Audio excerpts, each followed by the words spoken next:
এক নম্বর শর্ত হলো সুদ ছাড়তে হবে। এ জাতি কি সুদ ছাড়ছে? বলেন সুদ ছাড়ছে? এদেশের অর্থনীতি কি সুদবিহীন না সুদ ভিত্তিক? বলেন বলেন, সুদবিহীন না সুদ ভিত্তিক? সুদ ভিত্তিক, সুদের উপরে অর্থনীতি। যাকাত নাই, অথচ যাকাত আল্লাহ তাআলা ফরজ হুকুম দিয়েছেন। যাকাত কয় নাম্বার পিলার বলেন তো ইসলামের? ইসলামের ভিত্তি কয়টা বলেন? কয়টা ভিত্তি বলেন? ইসলামের ভিত হলো 5টা। কালেমা, এরপরে নামাজ, এরপরে কি বলেন? হ্যাঁ, রোজা। হ্যাঁ, কালেমা, নামাজ, রোজা, হজ, যাকাত। এটা হলো বাংলার সিরিয়াল, কিন্তু আরবির সিরিয়াল হলো বুনিয়াল ইসলামু আলা খামসিন শাহাদাতি আল্লা ইলাহা ইল্লাল্লাহ ওয়া আন্না মুহাম্মাদান আবদুহু ওয়া রাসূলুহু। নাম্বার 2 ওয়া ইকামুস সালাহ ওয়া আতুজ যাকাত ওয়াল হজ ওয়া সাওমু রমাদান। যাকাত হলো 3 নাম্বার। যাকাত কয় নাম্বার? ইসলামের বেনা কয়টা বলেন? 5টা। 3 নাম্বার বেনাটা কি বলেন? এই 5টা আঙ্গুলের মধ্যে সবচেয়ে বড় নখ কোনটা বলেন? বলেন বলেন, এই নখটা কি ছোট না সবচেয়ে বড়? বলেন সবচেয়ে ছোট না সবচেয়ে বড়? তাহলে এই 5টা আঙ্গুল আল্লাহ পাক বানিয়েছেন, সবচেয়ে বড় বানিয়েছেন প্রথম 2টা, শেষ 2টা না মাঝখানেরটা? মাঝখানেরটা। আপনি বিল্ডিং বানাবেন, বিল্ডিং যখন বানাতে যাবেন, ধরেন 5 কলামের বিল্ডিং অথবা 6 কলামের বিল্ডিং, 6 কলাম, পাশে 2টা, আরেক পাশে 2টা, মাঝখানে 2টা। বলুন তো ইঞ্জিনিয়ার কোন কলামে রড বেশি দেয়? বলেন কোন কলামে? আল্লাহ হাত বানাতে কোন জায়গায় বেশি হাত দিয়েছেন? বলেন কয়টাতে, কোনটাতে? মাঝখানে। আল্লাহ বলছেন আমি যাকাত দিলাম 3 নাম্বার পিলার করে, সেটাকে বাংলায় সিরিয়ালি টেনে নিয়ে গেছি 5 নাম্বারে। কি ভিত ঠিক আছে? আস্তে কি বলেন, ভিত ঠিক আছে না দুর্বল হয়ে গেল? দোয়া কবুল হবে কেমনে বলেন? দোয়া কবুল হবে না তো। আমি যা বলবো সেই দোয়াই কবুল হবে, আমি যা চাইবো সেই চাই আল্লাহ পাক কবুল করবেন। কেন কবুল করবেন না? কিন্তু প্রশ্ন হলো, সমস্যা হলো, আমি যে চাইতে যাই, আমার মধ্যে আমি যে চাচ্ছি যে জিহবা দিয়া, আমি হাত তুলছি যে হাত দিয়ে, সে হাতের ভিতরে থাকা যে রক্তটা, এটা আমার হালাল না হারাম, এই চিন্তা কি আমাদের সবার আছে? নাই। মনে হয় রাগ করতেছেন আপনারা? রাগ করতেছেন নাকি? রাগ করা যাবে না ভাই, একটু মনোযোগ দিয়ে কথাগুলো শুনবেন। আজকে আমি মানে জাস্ট এমন একটা পয়েন্ট নিয়ে আমি কথা বলতে চাচ্ছি, সব শুদ্ধতার আগে, সব পরিশুদ্ধির আগে আমার শুদ্ধ হতে হবে বাহিরেরটা না ভিতরেরটা? বাহিরেরটা না ভিতরেরটা? ভিতরেরটা। আমার ভিতরটা শুদ্ধ হবে কেমনে? আত্মশুদ্ধি হবে কেমনে? কোরআন এটার জন্য 10টা পন্থা জানিয়ে দিয়েছে। কয়টা পন্থা বলেন তো? 10টা পন্থা। আমি কিন্তু একটাও বলিনি, আমি একটা একটা করে বলবো, যদি ফজরও লাগে শুনতে হবে কিন্তু। কারো কোনো আপত্তি নাই তো? আমি ভয় দেখাচ্ছি কিন্তু, আমি এত দূর যাব না, একটু আমার দিকে তাকান। আত্মশুদ্ধির 10টা পন্থা কোরআন থেকে আমি যতটুকু পেরেছি স্টাডি করে ভাঙ্গাচোরা আমি বের করেছি। এর মধ্যে 1 নম্বর হলো সূরা তাহরিমের সে আয়াতের দিকে আমি যাচ্ছি। সূরা তাহরিমের 8 নম্বর আয়াত আল্লাহ রাব্বুল আলামিন ঈমানদারকে ডাক দিয়ে বলছেন, তোমরা যদি নিজের শুদ্ধতা নিয়ে আসতে চাও, নফসকে যদি ঠিক রাখতে চাও, 1 নম্বর কাজ হলো তোমরা তওবা করো। কার কাছে? আসতে বলুন, তওবা করো কার কাছে? আল্লাহর কাছে। তওবা মানে হলো নির্দিষ্ট কোনো দোয়া না। তওবা মানে নির্দিষ্ট দিনে নির্দিষ্ট রাতে গিয়ে চোখের পানি ফেলে কান্দার নাম কিন্তু তওবা না। তওবাটা হলো আমি চুরি করেছি, আর জীবনে চুরি করব না, এটার নাম কি? তওবা। আমি বিড়ি খাইছি জীবনে, বহু খাইছি, আর জীবনে খাবো না, এটার নাম কি? তওবা। বিড়ি খাওয়া তো সুন্নতে মুআক্কাদা। আসতে কয় এই জাতি নামাজ বেশি পড়ে না বিড়ি বেশি খায়? বেশি জরুরি কোনটা, নামাজ না বিড়ি? বলেন, বিড়ি না নামাজ? এত বিড়ি এই জাতি খায়। কোন ভোট করতে গেলে আগে কোটি টাকার বিড়ির বাজেট করতে হয় প্রার্থীদের। তাহলে ভোট প্রার্থী যারা, এরাও কোন বেকায়দার আর যারা জনগণ যারা বিড়ি নেয় এরাও কোন বেকায়দার কোন। রাগ করতেছেন নাকি আপনারা? বিড়ি, এই জাতি সামান্য বিড়ির কাছে ইমান বিক্রি করে ফেলে। বাস্তব। আমাদের সময় নষ্ট করার কোনো সুযোগ নেই। যে ব্যক্তি সময়কে নষ্ট করবে এটা হত্যার চেয়ে অপরাধ বেশি। সময় নষ্ট করা যাবে না, একটা সেকেন্ড সময় আমরা নষ্ট করব না, বাজে কোনো কাজে যাব না, বাজে কোনো কথায় যাব না, সেই বান্দাই জান্নাত পাবে। জোরে বলেন সুবহানাল্লাহ। আল্লাহকে সময়ের বিচার নেবেন। কিসের বিচার করবেন বলেন? সময় দিয়েছিলাম। এই পৃথিবীর সেরা মানুষ মুহাম্মদ সাল্লাল্লাহু, তিনি বেঁচে ছিলেন কত বছর বলেন? 63 বছর। তিনি কি বিফল না সফল? ব্যর্থ না মহা সফল? সফল। সময় নষ্ট করেছেন? কিন্তু সময় নষ্ট করে ফেলি আমরা। কোন একটা ভুল কাজ হয়ে গেছে, সঙ্গে সঙ্গে তওবা করে নেব, চোখের পানি ফেলে ফেলে কাঁদবো। আপনি দুনিয়ার কারো কাছে কান্নাকাটি করবেন, আপনাকে সেই কান্নার মূল্য সে দেবে না। স্বামীর কাছে বউ কাঁদবে, বউ কান্নাকাটি করবে, স্বামী বলবে মেয়ে মানুষ এমন করেই কান্দে, মেয়েদের চোখের পানি এমনি এমনি চলে আসে, কোনো মূল্য আপনি পাবেন না। পুরুষ কাঁদবে, মহিলা বলবে পুরুষ মানুষের কেমন পুরুষ যে কান্দে চোখে পানি আনে। পৃথিবীর কেউ আপনাকে কান্নার মূল্য দেবে না। কিন্তু আপনি গুনাহ করেছেন, গুনার কথা কাউকে না বলে বেড়ায়া, গুনার কথা কারো কাছে না জানায়া, আপনি যদি এই গুনার জন্য অনুতপ্ত হয়ে, যে হৃদয়ে গুনাহ করার পরে যে দিলটা অনুতপ্ত হয় সেই হলো ইমানদার। যে ব্যক্তি গুনাহ করার পর অনুতপ্ত হৃদয়ে চোখের পানি ফেলে নীরবে নিভৃতে ঘরের কোণে বসে, মসজিদের কোণে বসে কাউকে না জানায় আল্লাহর কাছে বলবে, আল্লাহ যে গুনাহটা গতকালকে করেছি তোমার কাছে ওয়াদা করছি এই গুনাহ জীবনে আর কোনোদিন করব না। আল্লাহর কসম, ওই বান্দার সমস্ত গুনাহ আমার আল্লাহ মাফ করে দিবেন। জোরে কোন সুবহানাল্লাহ। এটার নাম তওবা। এটার নাম কি বলেন? তওবা, ফিরে আসা। আত্মশুদ্ধির এক নাম্বার পন্থা এটা। ভুল হবে না কেন ভাই? কেন ভুল হবে না? ভুল তো আমার হবেই, গুনাহ তো আমার হবেই। এই যোগ্যতা আল্লাহ পাক আমাকে দিয়ে পাঠিয়েছেন। ফেরেশতার গুনাহ করার যোগ্যতা নাই। ফেরেশতা কি বিয়ে শাদী করে? তার কি বউ বাচ্চা আছে? তো আমরা বিয়ে শাদী করি, বউ বাচ্চা আছে, কামাই টামাই করা লাগে, ভুল টুল হয়। কিন্তু ভুলের একটা মাত্রা আছে। আপনি থাপ্পড় মারলেন একজনকে, তাকে কি ফাঁসি দেওয়া হবে? না। থাপ্পড় মারলেন, বেয়াদবির একটা হয়তোবা হালকা একটা বিচার হবে। কিন্তু আপনি থাপ্পড় না দিয়ে গুলি করলেন, দুটোই দোষ। দুই দোষ কি একরকম? না। আমার আপনার দ্বারা ভুল হবে, কিন্তু সেই ভুল হওয়া যাবে না যে ভুল হলে পরে আল্লাহ পাক সেই ভুলকে মাফ করবেন না। সেটা হলো কিছু কিছু কুফরি গুনাহ আছে, শিরকের গুনাহ আছে, বেদাতের গুনাহ আছে। এটা আমি একটু পরে বলবো, কোন কোন গুনাহগুলো আল্লাহ পাক মাফ করবেন না, আমাকে মনে করে দিবেন ভুলে গেলে পরে। আমি খুবই একটা আনন্দ পাচ্ছি, একটা বাতাস মনে হয় চালু হয়েছে না, চতুর্দিক থেকে একটা বাতাস মনে হয় ফিল হচ্ছে, একদম the gentle bridge is blowing, মানে খুব মৃদুমন্দ বাতাস আসতেছে। খুব গরম ছিল, বলি আলহামদুলিল্লাহ। আমাকে সময় দিচ্ছেন তো? নিজের ভিতরের আত্মশুদ্ধির 10 পন্থার মধ্যে 1 নম্বর পন্থা হলো তওবা করব কার কাছে? আসতে বলবেন, তওবা করব কার কাছে? আল্লাহর কাছে। আল্লাহ সবচেয়ে বেশি খুশি হন যখন বান্দা তওবা করে। বান্দা যখন ফিরে আসে, দুনিয়ার জিন্দেগি তাকায় দেখেন, বাবার 4 ছেলে, 4 ছেলের মধ্যে সবটাই ভালো, 3টাই ভালো, কোনো সমস্যা নাই, কিন্তু একটা একটু বেশি দুষ্ট।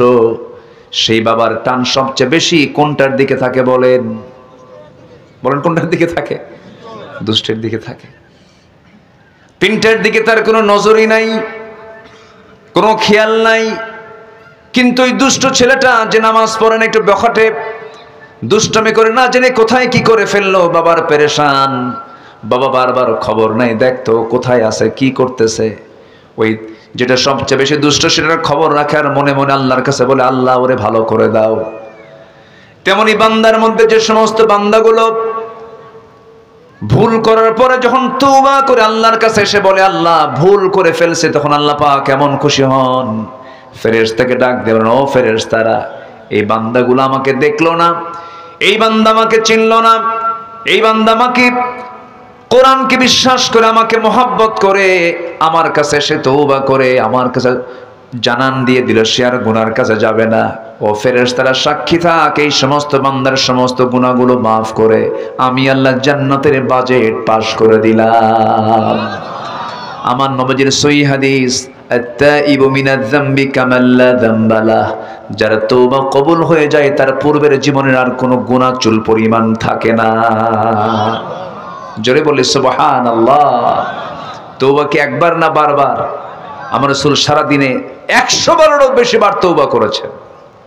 ফাইন্নী আতুবু ফিল ইয়াউমি মিআত মাররা, আমি রাসূল নিজে সারা দিনে 100 বারেরও বেশি বার তওবা করি। রাসূল রাসূল রাসূল। আর আমার দেশের এক নেতা উল্লুক ভাল্লুক, টাঙ্গাইলের এক নেতা কয়, হুজুর আমার আমিন বলতে বলে, আমি আমিন কই না কেন, আমার কোনো গুনাহ আছে নাকি? শুনছেন না, জানেন না আপনারা? এর আগে হজ নেবাজে কথা বলেছিল, জিহ্বা টেনে ছেড়া দরকার ছিল এদের। হজ নিয়ে বলেছিল হজ হচ্ছে মুহাম্মাদের ব্যবসা, এই কথা বলেছিল। আবার কয়েকদিন আগে বলল, হুজুর আমার আমিন কই, থেকে আমি আমিন কই না কেন, আমার তো কোনো গুনাই না, আমি আমিন কব কেন? এই সমস্ত অসভ্যদের জুতা পেটা করা দরকার। কিছু জানে না, মূর্খ তো, মুখে যা আসে তাই বলে। সেই দিন আর নাই বাংলাদেশে। আল্লাহ রাসূলকে নিয়ে, কোরআনকে নিয়ে, ইসলামকে নিয়ে বাজে কথা বলবে, জিহ্বা টেনে ছিড়ব আমরা। রাজি আছেন কারা কারা? হাত উঁচু করে দেখান মুসলমান। ইসলামের শত্রুরা হুঁশিয়ার সাবধান, হুঁশিয়ার সাবধান, ইসলামের শত্রুরা নারে তাকবীর। হাত নামান। রাগ করতেছেন নাকি? তওবা করব কার কাছে? মাফ করবেন কে? কে মাফ করবেন? আল্লাহ যদি মাফ করেন কারো কাছে কৈফিয়ত লাগবে? আল্লাহ আমাকে মাফ করে দেওয়ার ওয়াদাই করেছেন, তুমি তওবা করো আমি তোমাকে মাফ করে দেব। জোরে বলে সুবহানাল্লাহ। নামাজ না পড়ে তওবা করব? হ্যাঁ, নামাজ না পড়ে? এই জাতিতে নামাজই পড়ে না। মাত্র 5% মুসলমান নামাজ পড়ে, জানেন? শুক্রবারে জুমার নামাজে মসজিদ ভরা, সেই শুক্রবারের জুমার আগের ফজর নামাজে মুসল্লি নাই। ফজরের দাম নাই তো নাকি? ফজর নামাজ পড়া কি বলেন? আরো জোরে বলেন। কয় রাকাত? জুমার নামাজ পড়া কি কয় রাকাত? ওটা মনে বড়, এটা মনে ছোট নাকি? ফরজ, ফরজি, ফরজ ফরজ। বরং জুমার নামাজ মুসাফির থাকলে না পড়লেও হয়। জুমার নামাজ বেকায়দায় আছেন, মাজলুম, না পড়লেও হবে। জোহর মাফ নাই, ফজর মাফ নাই। সেই ফজরের মুসল্লি, মসজিদ পাকা, মসজিদ এসি, টাইলস লাগানো, মুসল্লি মোটে 3 জন, ইমাম, মুয়াজ্জিন আর খাদেম ফজরে। এই 3টাও থাকতো না যদি তারা চাকরি না করতো। বাস্তব তো, মানুষের ঘুমের স্টাইল হয়ে গেছে ভিন্ন। মানুষ কি সন্ধ্যায় ঘুমায় না শেষ রাতে ঘুমায়? বলে সন্ধ্যায় না শেষ রাতে? শেষ রাতে ঘুমায়। সব উল্টা পাল্টা। না, অনিয়ন্ত্রিত জীবন ইসলাম এলাও করে না। আমরা নামাজ পড়ব কয় ওয়াক্ত? সময় নেওয়া সময়, সময় নেওয়া সময়, আস্তে আস্তে না তাড়াতাড়ি, বুঝে বুঝে না না বুঝে, জেনে না না জেনে, জেনে বুঝে সময় আসতে। ইন্নাস সালাতা কানাত আলাল মুমিনিনা কিতাবাম মাওকুতা। আমরা সময় মতো নামাজ পড়ব, হুকুমটা দিয়েছেন তিনি আমার কে? কয় ওয়াক্ত নামাজ? মূলত 5 ওয়াক্ত নামাজ। একটু কান লাগাবেন ভাইজান, কষ্ট হচ্ছে না? না ঠিক আছে, কোনো কষ্ট? উঠবো একটু পরে। যে আচ্ছা আচ্ছা, না আপনারা তো ব্যস্ত, আমরা বুঝি। ঠিক আছে। বিভিন্ন জায়গায় সারাটা দিন ব্যস্ত থাকতে হয়।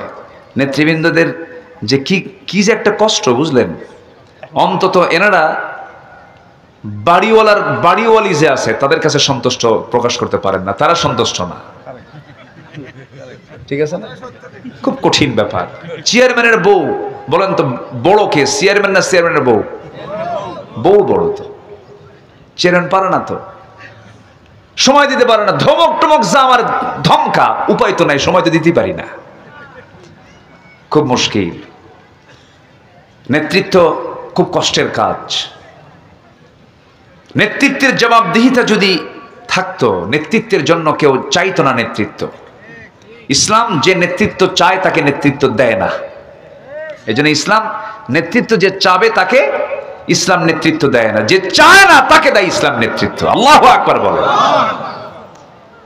ইসলাম কত সুন্দর। আল্লাহ পাক আমার ভাইকে কবুল করুন, জোরে বলি আমিন, আরো জোরে আল্লাহুম্মা আমিন। সম্মানিত ভাইয়েরা, তাহলে তওবা করবো আমরা কার কাছে? আল্লাহর কাছে। গুনাহ হবে না বলেন? গুনাহ হবে না? হবে, কিন্তু ইচ্ছা করে কোনো গুনাহ করা যাবে না। ছোট্ট একটা ইতিহাস আমার মনে পড়লো, আমি প্রায় বলি এটা। এক মহিলা সাহাবী, বিবাহিতা একজন মহিলা, হঠাৎ করে ওয়াসওয়াসায় পড়ে জেনার মতো একটা জঘন্য কাজ তার দ্বারা হয়ে গেল। আমার নবীর কাছে চলে গেলেন। নবীর কাছে গিয়ে বললেন, ইয়া রাসূলুল্লাহ, আমি তো জেনা করে ফেলেছি। রাসূল বললেন, না তুমি করো নাই। না আমি হুজুর জেনা করে ফেলেছি। না তুমি করো নাই। না হুজুর আমি জেনা করেছি। না তুমি করো নাই। তিনটি বার রাসূল মানা করলেন। তিনটি বারে তিনি বললেন, না হুজুর আমি জেনা করে ফেলেছি। হয়তো আপনি আমাকে সাক্ষী না থাকার কারণে আমাকে বাঁচানোর জন্য বারবার চেষ্টা করছেন, কিন্তু আপনি আমাকে দুনিয়াতে বাঁচায় দিতে চান, আর আমি জাহান্নাম থেকে বাঁচতে চাই। হাসরের ময়দানে জিনাকারের কাতারে আমি দাঁড় হব, এটা আমি চাই নাই। মনে করে হুজুর শাস্তি নেবার জন্য আপনার কাছে আসছে, আপনি আমাকে শাস্তি দিয়ে দেন। রাসূল বলেন, মহিলা জিনা যে করেছো, জিনার ফলে তোমার পেটে বাচ্চা আসছে নাকি? হ্যাঁ বাচ্চা আসছে। কোনো কথা নাই, যাও। সন্তান ডেলিভারি না হওয়া পর্যন্ত কোনো আইন কার্যকর করা যাবে না। মহিলা যাচ্ছেন আর বলছেন, হুজুর বাঁচবো তার গ্যারান্টি? রাসূল বলেন, আমি তোমার জন্য দোয়া করে দিলাম, যাও চলে। মহিলা চলে গেলেন। সন্তান ডেলিভারি হওয়া পর্যন্ত চোখের পানি ফেলে ফেলে কাঁদতেছেন, সেজদায় পড়ে পড়ে ডুকরে ডুকরে চোখের পানি ফেলে ফেলে কাঁদেন আর তওবা করেন।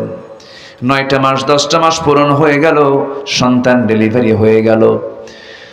2 দিন না 3 দিন না 4 দিন না, মাত্র একটা দিন পর মহিলা সোজা গিয়ে নবীর সামনে হাজির হয়ে বলছে, ইয়া রাসূলুল্লাহ, সন্তান তো ডেলিভারি হয়ে গেছে, আপনি আমার উপর আইনটা কার্যকর করে দেন।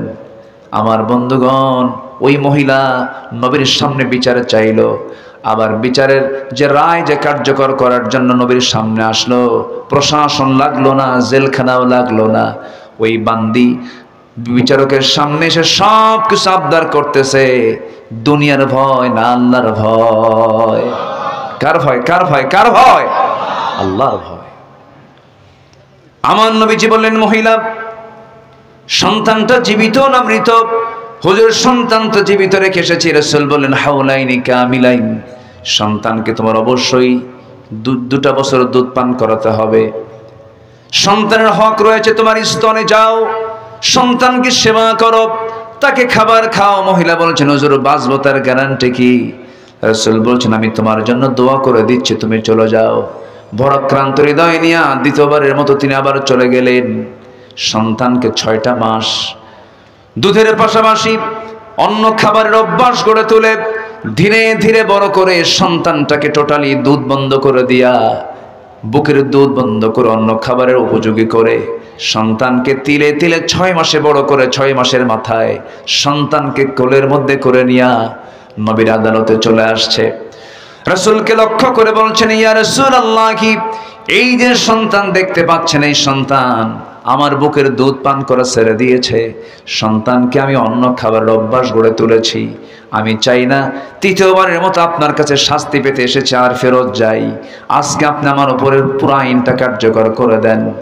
আমার নবীজি হাত 2টা আগায় দিলেন, সন্তানটা কোলের মধ্যে তুলে নিয়া সাহাবায়ে কেরামকে বলছেন, সাহাবীরা এই যে সন্তান দেখতে পেতেছ আমার হাতে, এই সন্তানের লালন পালনের দায়িত্ব যে বান্দা গ্রহণ করবে, ফাহিয়া ফিল জান্নাতি কাহাতাইন, 2 নখের দূরত্বে জান্নাতের মধ্যে আমার সঙ্গে অবস্থান করবে। কয়েকজন সাহাবী দৌড় মেরে এসে সন্তানকে কোলের মধ্যে করে নিয়ে চলে গেল। আমার নবীজি বললেন, যাও এই মহিলাকে নিয়ে যাও, উন্মুক্ত মরু প্রান্তরে বুক পর্যন্ত পুঁতে রেখে ফারজুমুহুমা নাকালাম মিনাল্লাহ, পাথর মেরে শেষ করে দাও। ইসলামী জানার শাস্তি আড়ালে না প্রকাশ্যে? বলেন আস্তে, বলেন আড়ালে না প্রকাশ্যে? প্রকাশ্যে। ধরেন নওগাঁর জন্য জওয়ান মাঠ, বগুড়ার সাতমাথা, রাজশাহী রংপুরের মডার্ন মোড়, ঢাকার জিপি ও পল্টনের মোড়, গুলিস্তানের মোড়, এরকম করে করে যদি যারা জেনাকার, যারা ধর্ষক, এমন জাতীয় অপরাধী যারা আল্লাহর এই নির্দিষ্ট ফর্মুলা যদি ফলো করে যদি দুই একটা আইন যদি কার্যকর করা হয়, এমন দৃশ্য যদি যুবকদের চোখে ধরা পড়ে যে আল্লাহর কাসাম পরের দিন থেকে সমস্ত জেনা ধর্ষণ বন্ধ হয়ে যাবে। আসতে কোন কেন? আল্লাহই জানেন কোন আইনে কোন পন্থায় বান্দার কল্যাণ সবচেয়ে বেশি জানেন। তিনি কে? সূর্য বানিয়েছেন কে? সূর্যের উপকারিতা, সূর্যের যে কল্যাণ আমরা পাই, এটা সম্পূর্ণ অবদান কার? আল্লাহ। যে আল্লাহ সূর্য দিয়েছেন, সে আল্লাহ আইনগুলো দিয়েছেন। সে আইনের বিরুদ্ধে কথা বলার কিছু দুঃসাহস আমার দেশের কিছু কুলাঙ্গারদের মাঝে মাঝে লক্ষ্য করা যায়। বলে ফেলে এগুলো মধ্যযুগ আইন, এগুলো আইন চলতে পারে না, এগুলো বেহুদা কথা, বাজে কথা, ইমান বিরোধী কথা, ইমান বিধ্বংসী কথা। কোরআন ছিল, আছে, থাকবে। সম্মানিত ভাইরা, কোরআনের ভিতরে যে উত্তরাধিকার আইন যে আছে, বাপ মারা গেলে, মা মারা গেলে সন্তানরা যে সম্পদগুলো পায়, তার আত্মীয় স্বজনরা সম্পদগুলো পায়, মিরাস, অংশ বন্টন, গোটা পৃথিবীর কোন আইনে এমন মজবুত আইন নাই, কোথাও পাবেন না। আমেরিকাতে একটা আইন পাশ হলো, একটা ফ্যামিলির সবচেয়ে বড় দায়িত্বশীল তারা মনে করলো বড় ভাই, বাবার বড় সন্তান সবচেয়ে বেশি কষ্ট করে। ওরা বলল যে সব ভাই বোনের চাইতে বড় ভাইয়ের সম্পদের পরিমাণটা একটু বেশি হতে হবে। তারা আইনটা পাশ করলো এর উপরে ভিত্তি করে। পরের 10 বছর দেখা গেল ম্যাক্সিমাম ফ্যামিলিতে বড় ভাই মার্ডার। বড় ভাই কি? মার্ডার। পৃথিবীর মানুষের তৈরি করা আইন দিয়ে কোনোদিন শান্তি আসতে পারে না। শান্তি আসবে একমাত্র কার আইন দিয়া? আসতে বলবেন না, কার আইন দিয়া? আল্লাহর আইন দিয়ে। আমার নবীজি সাহাবীকে অর্ডার দিয়ে দিলেন, চলে গেল। মহিলাকে কাপড় চোপড় পরাইয়া দিয়া, সতর ঢেকে দিয়া, বুক পর্যন্ত পুঁতে রেখে পাথর যখন মারা হলো, এমন সময় সাইয়েদনা আলী ওই মহিলাকে পাথর মারছিলেন। মহিলার শরীর থেকে ছিটকে এসে কিছু রক্ত তার হাতে লাগলো। ছিটকে এসে রক্ত লাগার সঙ্গে সঙ্গে নাসিকা কঞ্চিত করলেন, নাক শিকায় তুললেন, মনে মনে চিন্তা করলেন, আহারে জেনাকারী নাপাক রক্ত আমার গায়ে এসে লাগলো। ঠিক একই কথা নবীর সামনে যখন পুনরাবৃত্তি করলেন, রাসূল বলছেন, ও আলী, তুমি কার রক্তকে নাপাক রক্ত বলো? তুমি কি জানো? ওই সাহাবীর রক্ত দুনিয়াতে স্পর্শ করার পূর্বে আল্লাহ পাক তাকে জান্নাতের মেহমান বানায়া নিয়েছেন। ও আমার আলী, বেশি কিছু বলতে যেও না, যা বলেছ বলেছ। জানাজার আয়োজন করো। ওই মহিলার জানাজার দায়িত্ব আমি কাউকে দেব না, আমি রাসূল নিজে তার জানাজার দায়িত্ব গ্রহণ করলাম। জানাজার সময় চলে এলো, রাসূল জানাজা পড়ায়া দিলেন।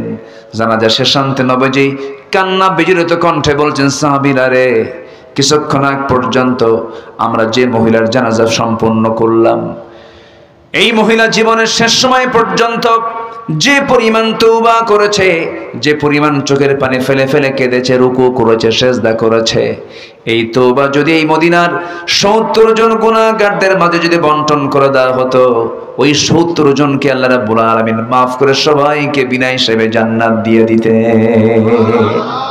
এই মহিলা রেহাই পেয়েছেন তওবার মধ্য দিয়া। আমরা তওবা করব কার কাছে? আসতে বলবেন না, কার কাছে? আল্লাহর কাছে। আল্লাহ রাব্বুল আলামিন তওবার কথা একবার না বারবার বলেছেন।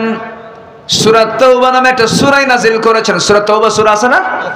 আল্লাহ রাব্বুল আলামিন বলেন, আত-তাইবুনাল আবিদুনাল হামিদুনাস সাইহুনার রাকিউনাস সাজিদুনাল আমিরুনা বিল মা'রুফ والناهون عن المنكر والحافظون لحدود الله وبشر المؤمنين জোরে বলুন আল্লাহু আকবার।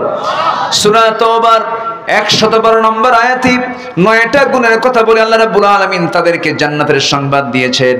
9টা গুণের মধ্যে আয়াতে 1 নম্বর গুণ হলো যারা তওবা করবে। কার কাছে? আল্লাহর কাছে আমরা তওবা করব, বলবো আল্লাহ ভুল হয়ে গেছে মাফ করো, আর এই ভুল জীবনে করব না। নামাজ ছেড়েছি আজকে থেকে নামাজ আর ছাড়বো না, মিথ্যা বলেছি আজকে থেকে মিথ্যা আর বলবো না, তওবা করব আমি, ক্ষমা করবেন তিনি আমার কে ক্ষমা করবেন?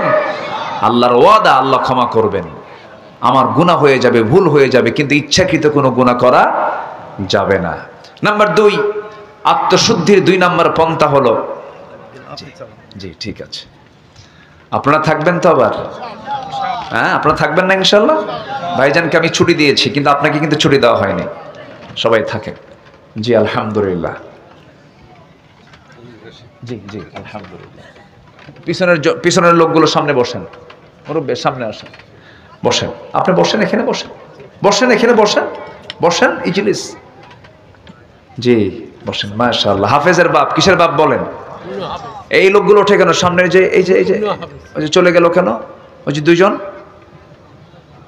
আহা কিছু কয়ও না তো, বসেন বসেন। আমি কি দোয়া করে দেব? আজ থেকে আমি কি দোয়া করে দেব? তাহলে উঠবেন না, কিন্তু কেউ উঠবেন না, একজন লোক উঠবেন না। আমি সবাইকে নিয়ে একসঙ্গে দোয়া করব, একসাথে। আমি সবাইকে নিয়ে আমি একসাথে শেষ করতে চাই, একটু আমাকে সময় দিবেন। 12:15 বাজে, আমারও কষ্ট হচ্ছে যে আমি আপনাকে কষ্ট দিচ্ছি মনে হয়। কষ্ট পাচ্ছেন নাকি আপনারা? জি, আর একটু সময় আমি চেয়ে নিচ্ছি। জানেন এই ভাইটা কত গর্বিত? বলেন তো কিসের জন্য গর্বিত? বলেন, বলেন কি? উনি নিজেও হাফেজ, কিন্তু তাহলে হাফিজ ইবনু হাফিজ, কি হাফিজ ইবনু হাফিজ, নিজেও হাফেজ, আবার হাফেজের বাপ। আল্লাহু আকবার বলেন। বিশাল ব্যাপার। গোটা পৃথিবী আপনার হাতে দিলে, আমি আমার ছোট্ট আমার একটা আল্লাহ তাআলা সন্তান দিয়েছেন, ছেলে দিয়েছেন। যেদিন সে এরকম খতমের অনুষ্ঠান হয়, দস্তরবন্দের অনুষ্ঠান হয়, আমি তার ওস্তাদকে শুধু বললাম, গোটা পৃথিবী আমার হাতে তুলে দিলে আমি যে আনন্দ পেতাম, তার চাইতে বেশি আনন্দ পাচ্ছে আমার সন্তান আজকে হাফেজ হয়েছে। কি নেবেন আপনি দুনিয়াতে? কি পাবেন আপনি বলেন? আপনি হাফেজের বাপ, এর চাইতে বড় তৃপ্তি আর কি আছে? আল্লাহ নিজে হাফেজ, ওয়া ইন্না লাহু লাহাফিজুন। আল্লাহ নিজে হাফেজ, বান্দাও হাফেজ। সিবগাতাল্লাহ ওয়া মান আহসানু মিনাল্লাহি সিবগা। যার সিনায় কোরআন থাকে সে কেমনে জাহান্নামে যাবে বলেন? সে কেমনে জাহান্নামে যাবে? সম্মানিত ভাইয়েরা, চোখ বন্ধ করে সন্তানকে মাদ্রাসায় দিবেন, চোখ বন্ধ করে হাফেজ বানাবেন। আমি ওয়াদা করে যাচ্ছি, আপনাকে বলে গেলাম, যে সন্তান তার সিনার মধ্যে 30 পারা কোরআন তুলতে পারে, আল্লাহর কসম পৃথিবীর সকল জ্ঞান সে তার সিনার মধ্যে তুলতে পারবে। যে সিনায় কোরআন থাকে সেই সিনায় পৃথিবীর সব জ্ঞানই থাকবে, এটা মাথায় রাখবেন। যারা হাফেজ হয় তারা প্রচন্ড মেধাবী হয়, তাদের স্মৃতিশক্তি খুব প্রখর হয়, আর স্মৃতিশক্তির প্রখরতার জন্য কোরআনের হিফজ দরকার। আলহামদুলিল্লাহ। সম্মানিত ভাইয়েরা, এই কথাগুলো বলে ফেললাম ভাইকে দেখে। এখন আমার দিকে তাকান। নিজের নফসের শুদ্ধতার জন্য কয়টা পন্থার কথা বলেছি বলেন তো আপনারা? বলেন কয়টা? চলতেছে কয় নাম্বার? আরো আছে কয়টা? 9টা। নাম্বার 2 আসেন। একটু মনোযোগ দিয়ে কথাগুলো শুনবেন, মুখস্থ করে নেবেন, কোট করে নেবেন, হৃদয়ে গেঁথে নেবেন, কাজে লাগবে। এগুলো আমার পরামর্শ নয়, এগুলো পরামর্শ সরাসরি আমার আল্লাহ তাআলার। জোরে বলি সুবহানাল্লাহ। নাম্বার 2 হলো ওই বান্দা সফল, আত্মশুদ্ধির সফল পন্থা 10টা পন্থার মধ্যে নাম্বার 2 পন্থা হলো সালাতের প্রতি যারা যত্নশীল হবে, নামাজের প্রতি যারা যত্নশীল হবে, এটা হচ্ছে সফলতার আত্মশুদ্ধির 2 নাম্বার পন্থা। সালাতের প্রতি যত্নবান হওয়া। সব কাজ যেখানেই থাকুক না কেন, আজান যখন হয়ে যাবে কাজ আগে না নামাজ আগে? বলেন বলেন, নামাজ আগে না কাজ আগে? নামাজ আগে। লাগবে না, দিয়েন না। নামাজটা আগে দরকার। কাজের অধীনে নামাজ নয়, নামাজের অধীনে কাজ। ভাই আমি এই কাজটা করে নামাজ পড়বো না, না আমি নামাজটা পড়ে এই কাজটা করব, এই কাজের মধ্যে টোটালি 100% বরকত দিয়ে দিবেন তিনি আমার কে? যেই গার্মেন্টসের মালিক, যে কারখানার মালিক তার কর্মচারীকে নামাজের জন্য ধমকায়, নামাজের সময় তাকে ফাঁকিবাজি বলে তার নামাজ পড়তে যারা বাধা দিয়ে দেয়, এই শিল্প তাকে জাহান্নামে নিয়ে যাবে। কারণ সকল কাজের আগে কার হক আদায় করা? বলেন, আল্লাহর হক আদায়। নামাজটা কার হক? আসতে বলবেন না, নামাজটা কার হক? আল্লাহ রাব্বুল আলামিন সুন্দর করে বলছেন, قد أفلح من تزكى وذكر اسم ربه فصلى بل تؤثرون الحياة الدنيا والآخرة خير وأبقى إن هذا لفي الصحف الأولى صحف إبراهيم وموسى জোরে বলুন আল্লাহু আকবার। কোন বান্দা সফল? মান তাযাক্কা, যে ব্যক্তি আত্মশুদ্ধি করতে পেরেছে। কি দিয়া? আল্লাহ বলছেন ওয়া যাকারা ইসমা রাব্বিহি ফাসাল্লা, যে ব্যক্তি আল্লাহর নামের জিকির করতে পেরেছে এবং নামাজটা আদায় করতে পেরেছে। আল্লাহর নাম আছে না নাই? বলেন, আল্লাহর নামের জিকির করতে বলছেন তিনি কে? আসতে বলবেন না, তিনি কে? বলুন সুবহানাল্লাহ। জোরে জোরে জোরে সুবহানাল্লাহ। আরো জোরে আলহামদুলিল্লাহ। লা ইলাহা ইল্লাল্লাহু আল্লাহু আকবার। আরো জোরে আল্লাহু আকবার। এই 4টা শব্দ হলো সবচেয়ে বড় জিকিরের শব্দ। সুবহানাল্লাহ, আলহামদুলিল্লাহ, লা ইলাহা ইল্লাল্লাহ, আল্লাহু আকবার। এই 4টা জিকিরের পরিভাষা শিখিয়েছেন মুহাম্মদ সাল্লাল্লাহু আলাইহি ওয়াসাল্লাম। নামাজ পড়তে রাজি আছেন তো সবাই? কয় ওয়াক্ত নামাজ? আরো জোরে, আরো জোরে। আমার নবী যে সবচেয়ে রাগ করতেন কি না আদায় করলে? বলেন। এবং আল্লাহ সবচেয়ে বেশি রাগ করেন কোন কাজ না করলে? নামাজ না পড়লে। এবং যদি প্রশ্ন করেন হুজুর আপনি কোরআন কি সামনে রেখে বলুন, কোন অপরাধের শাস্তি সবচাইতে বেশি? কোরআন কি বলে দিয়েছে? আপনি যদি প্রশ্ন করেন কোরআন বলো তো কোন কাজটার শাস্তি সবচাইতে বেশি বলে দিয়েছে? কোরআন। কোরআন সুন্দর করে জানিয়ে দিচ্ছে, বান্দাকে সতর্ক করার জন্য জানিয়ে দিচ্ছে, ফাখালাফা মিন বা'দিহিম খালফুন আদাউস সালাতা ওয়াত্তাবাউশ শাহাওয়াত ফাসাউফা ইয়ালকাউনা গায়্যা। জোরে বলুন আল্লাহু আকবার। ما سلككم في سقر قالوا لم نك من المصلين ولم نك نطعم المسكين وكنا نخوض مع الخائضين وكنا نكذب بيوم الدين حتى أتانا اليقين جربوا الله أكبر। কোরআন তুমি বলে দাও সবচাইতে কঠিন শাস্তি কোন অপরাধের? কোরআন বলে দিচ্ছে যে ব্যক্তি নামাজকে নষ্ট করবে, নফসের দাসত্ব করবে, মন যা চাই তাই করবে, মন চায় মানুষের বাড়িতে আগুন ধরায়া দেই, মন চায় মানুষের জমি দখল করি, মানুষের পুকুর দখল করি, মন চায় ওই লোকটার বিরুদ্ধে মামলা দিয়ে তাকে জেল খাটাই, ওর বিরুদ্ধে তকমা লাগায় দেই, এরকম ধরনের লোক বুঝি নওগাঁতে নাই?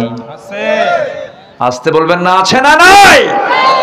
আল্লাহ পাক বলছেন যারা নফসের তাবেদারি করবে আর নামাজকে যারা নষ্ট করবে আমি আল্লাহ শুধু জাহান্নাম দেব না, জাহান্নামের গাই নামক গর্তের মধ্যে, গাই ফাসাউফা ইয়ালকাউনা গাইয়া, গাই এমন একটা গর্তের নাম যে গর্তের নাম শুনলে জাহান্নাম পর্যন্ত সেই গাই গর্তকে ভয় পায়।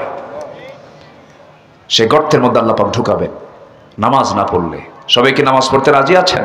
ইনশাআল্লাহ। একটা বিষয়, জি হাত তোলেন দেখি, জোরে বলি ইয়া আল্লাহ, আরো জোরে ইয়া আল্লাহ। আমাদেরকে 5 ওয়াক্ত সালাত আদায় করার তৌফিক তুমি আল্লাহ দিয়া দাও। জোরে বলি আমিন, আরো জোরে আমিন। হাত নামা। যে নেতা নামাজ না পড়বে ওই নেতার নেতৃত্ব মানা যাবে না। যে দলে নামাজ নাই সেই দলের নেতৃত্ব মানার কোনো দরকার। যে জনসভায় গেলে পরে ফজর, যে জনসভায় গেলে পরে জোহর কাজা হয়, আসর কাজা হয়, মাগরিব কাজা হয়, যে দলের দলীয় জনসভায় নামাজের কার্যসূচি নাই সেই দল করা হারাম, সেই নেতৃত্ব মানা যাবে না মুসলমানের। ঠিক কিনা? মানা যাবে না, মানবো না। নেতা মানতে গিয়ে আমাদেরকে হিসাব করে মানতে হবে, কারণ হাসরের দিন আল্লাহ তাআলা ব্যক্তি একজনকে তুলবেন না, ব্যক্তিকে তার নেতা সহ তুলবেন। ইয়াওমা নাদউ কুল্লা উনাসিম বিইমামিহিম, কিয়ামতের দিন আমি আল্লাহ প্রত্যেক ব্যক্তিকে তার নেতা সহ ডাকবো। যদি আপনার নেতা যদি গাঁজা খায়, গাঁজাখোরের সঙ্গে উঠতে হবে। যদি চাঁদাবাজ হয়, চাঁদাবাজ নেতার সঙ্গে আপনাকে উঠতে হবে। তাহলে বলেন, নেতা নির্বাচন করতে গেলে আমাদের চিন্তা করার দরকার আছে না নাই? নেতা খারাপ হলে আমার জন্য হাসরের দিন বিপদ না নিরাপদ? বলেন, বিপদ না নিরাপদ? মহা বিপদ হয়ে যাবে। আমরা এগুলোকে খেয়াল করার চেষ্টা করব। জোরে বলি ইনশাআল্লাহ, আরো জোরে বলি ইনশাআল্লাহ। সম্মানিত ভাইয়েরা, সম্মানিত বন্ধুগণ, নামাজের ব্যাপারে আমরা যত্নশীল হব। আমার নবীজির লাস্ট মেসেজ, পৃথিবী থেকে যখন তিনি বিদায় নেন, বিদায় লগ্নে কিন্তু মানুষ পরিবারের কথা বলে, নিজের কথা বলে, সন্তানদের কথা বলে। আমার নবীজি বিদায়ের শেষ ভাষণ, বিদায়ের যে শেষ সেন্টেন্স, শেষ যে কথা, তা কি ছিল বলেন? আরো জন, তা কি ছিল বলেন? নামাজ। বউ যদি নামাজ না পড়ে কি করবেন বলেন? বুঝাও কাম হয় না, কি করবেন? দেখছেন একজনকে পিটাতে হবে না, কি জানি কইল। এত অ্যাকশনে গেলে কি কাম হয়? হ্যাঁ, ওয়াহজুরুহুন্না ফিল মাদাজি'i, কত কথা আসছে, কত সিস্টেম আসছে, কত পদ্ধতি আসছে। কয় হুজুর নামাজ না পড়লে পিটাবো, এটা উত্তর হলো বলেন তো? বউ কি পিটানোর জিনিস না আদরের জিনিস বলেন? এই আস্তে কন কেন? বউ কি পিটানোর জিনিস না মোহাব্বতের জিনিস? একটু জোরে কন, মায়েরা শুনু। কি পিটানোর না মোহাব্বতের? দেখেন বাচ্চারাও কয় মোহাব্বতের। তুমি আমার মোহাব্বতের বুঝবা কি? মাশাআল্লাহ, ওরা মোহাব্বত করতে শিখবে ইনশাআল্লাহ। জোরে বলি ইনশাআল্লাহ। সুন্দর করে বুঝাতে হবে। আমার বন্ধুগণ, ঘরকে নামাজ দিয়ে সাজাতে হবে কি দিয়া? ফার্নিচার না নামাজ? বলেন, ফার্নিচার না নামাজ? ঘরকে নামাজ দিয়ে সাজাতে হবে। ছেলেকে বলতে হবে বাবা ওঠো নামাজ, মেয়েকে বলতে হবে বাবা উঠো নামাজ, বউটাকে বলতে হবে বউ তোমার এই হাত দিয়া তুমি আমাকে রান্না বান্না করে খাওয়াবা, নামাজটা পড়ো। ওযু বানায় নাও। একটা হাদিস বলি, আপনি শোনেন মনোযোগ দিয়া। প্রত্যেক বান্দার কাছে শেষ রাত্রিতে ফজরের একটু আজানের একটু আগে তাহাজ্জুদের সময় প্রত্যেকটা ব্যক্তির কাছে শয়তান এসে শিওরে বসে 3টা গিট মারে। কয়টা গিট মারে বলেন? 3টা গিট মারে। গিট মারা বোঝেন তো কি? গিরা দেওয়া, গিট্ট দেওয়া, বাঁধন দেওয়া, 3টা গিট দিয়ে দেয়। এই 3টা গিট মেরে শয়তান চলে যায়।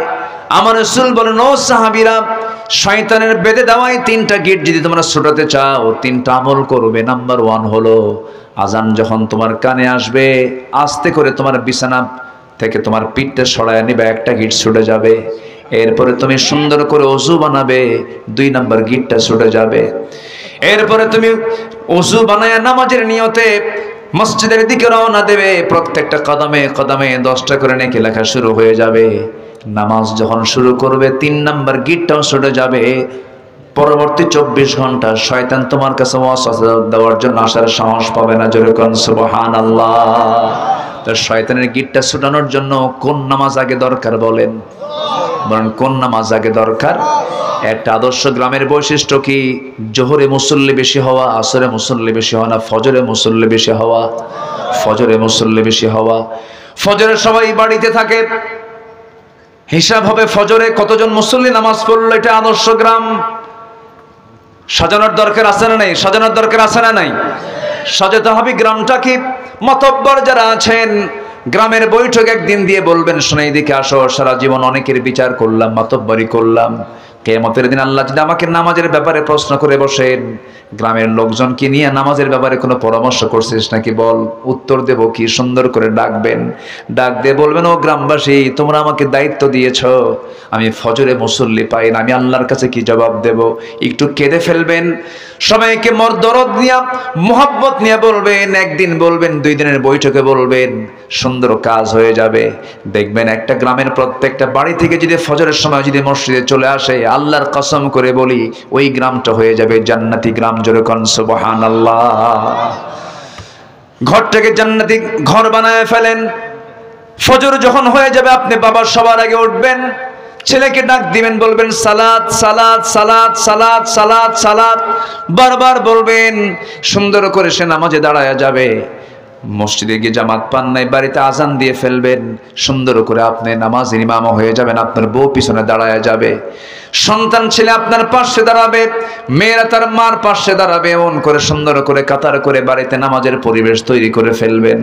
আপনি কি জানেন যে পরিবারে নামাজটা ঠিক মতো আছে, আল্লাহর কসম সেই পরিবারে শয়তান ওয়াসওয়াসা দিতে পারে না। সুন্দর করে নামাজের পরিবেশ তৈরি করবেন।